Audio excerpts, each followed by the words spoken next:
Why the FA24 WRX engine is a game changer. In today's video, I know it looks sunny, but we're gonna hop in the car because it's about to start pouring.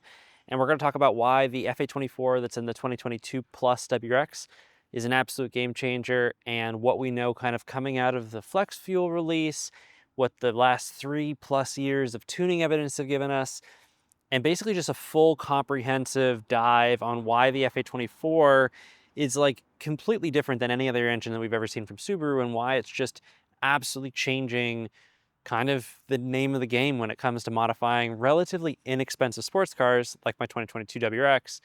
But let's hop in the car. Before we get into the car, if you haven't already subscribed to the channel or you haven't checked out any of the videos of me building the 2016 WRX, which is in my garage, check that out. But let's hop in the car and I'll see you guys in a second. Well, thank you guys for joining me in the car. It's just been raining in Boston for so long, so we're doing this video in the car. I apologize. But let's get straight into why the FA24 is probably one of the most amazing, actually it's by far the best Subaru engine to date that's come out. And it's one of the reasons that makes the VB, which is the 2022 Plus WRX, such a impact car, let's say, both for Subaru and just the car scene. But Subaru in general, I think the FA24 basically makes the WRX the best car they've ever produced. Now, there is room for improvement, of course, for everyone out there that builds and modifies STIs. There are many aspects of the STI that are superior, minus the engine. Now, you could say the engine, when you do very high horsepower builds, is going to be better, both because of aftermarket support, you know, it's been done before, a lot of things, and you're not entirely wrong there. If you're gonna end up spending 20 grand on a build to build something with, you know, 500 plus, maybe 550 plus wheel horsepower, you're probably better building on the STI, the VA STI platform. But that represents almost nobody watching this video. And a lot of people buy these cars saying, I'm gonna push 550 wheel horsepower, until they realize it costs them about, I don't know, 20 grand, 25 grand through and through, especially when you consider all the supporting modifications that you have to make once you start making that kind of power. That's not the point of this video. The point of this video is why the FA24 is such an outrageously awesome engine, and why it becomes, you know, makes the WRX kind of the sports car killer for all intents and purposes. And that's truly just because you can make so much power with so little money fairly reliably. The first thing, just to say it out loud, because I think this is probably the most important thing, is relative to every other produced engine from Subaru, tuning the FA24 has resulted in the least amount of long-term engine issues through and through. It is very rare that we're seeing and hearing about engine issues in the FA24.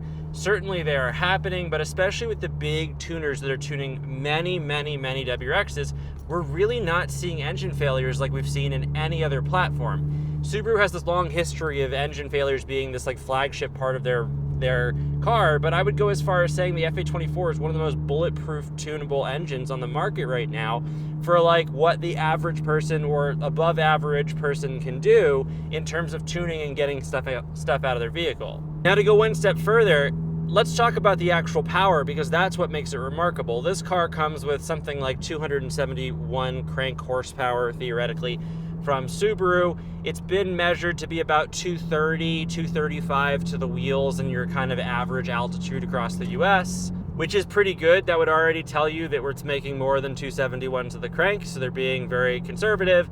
But, you know, with like, let's say $2,000 to $3,000, it's pretty achievable to say that you can make 340 to 360 wheel horsepower, which is probably like 410, 420 to the crank.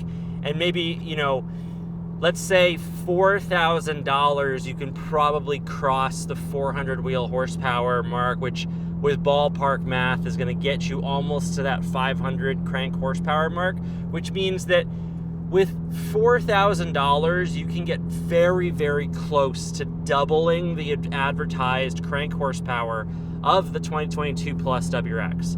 Now, a lot of you guys are gonna say that is ridiculous, that's probably not true. It's very much true. I have a lot of videos going into actually diving into comparisons and speed, but doing the actual math behind them. So if you want to get really into the math of, what makes these cars so incredible, check out some of those videos on the channel. But it's pretty achievable, especially with the new flex fuel kits that are out. Power is easier to make on these cars than ever before. Ooh. They also deliver it really well. I'm already at the point with this car where I'm making enough power that on a rainy day, even though the sun is starting to poke out on a rainy day, I can't really put foot to the pedal. I mean, I'll do it right now. Let's see what happens. Oh. This thing moves. Yikes, I thought that was a cop. Whew. Got a little scary there. Thought there was a cop. I was moving. And the best part about the FA24 with all the power related things is that it's fairly easy to do all of the work yourself, because to make that power, you don't actually have to do much. We're talking in the realm of plugging an access port in, which takes all of 30 seconds and then maybe 5 minutes to actually get it all set up. Doing an intake, which takes, maybe an hour. I will give you that the intake is a little bit tight of space if you don't have small hands, but maybe an hour. That's for like the average person with average tools. If you're fairly mechanically inclined, I'd say 15 minutes for the intake. Exhaust, because it sounds good, but you don't need one. An intermediate pipe would be nice, but it's not needed. And then I would say if you really want to push real power, an intercooler, a top mount is probably okay. A front mount would be great, but a bigger core top mount is probably good enough to make more power. And then a flex fuel kit, which is a little bit more involved than what you would normally be involved in, but it's, again, maybe you take that to your tuner and have your tuner do it. And then a tune, which is pretty easy. You just spend some money and take it to somebody. Or you do an e-tune like I've done, and you have to drive it around a little bit and upload some files and respond to them. But the FA24 has taken Subaru out of this stigma behind being unreliable. I mean, the FA20 already did it, but nobody can come after the FA24, because with $3 or $4 grand, you can make this car faster than most cars under $50,000. That is just factually correct, and the tuning potential of what you can get out of it is pretty high. And then pair that with all-wheel drive, you can skip a lot of other things. So one of the greatest things about the FA24 is it delivers a lot of power on an all-wheel drive platform, which is, I know I just said, but I'm reiterating it because with a lot of other cars, once you get to those power levels, you're thinking about very expensive tires, you're thinking about, different types of suspension stand setups and all these things to be able to deliver the power. You pretty much get that out of the box, even with bad tires on the WRX. So it just kind of lines up being perfect. I know I use the word game changer, and that's probably the right word to use here, because it truly is. It's taken this WRX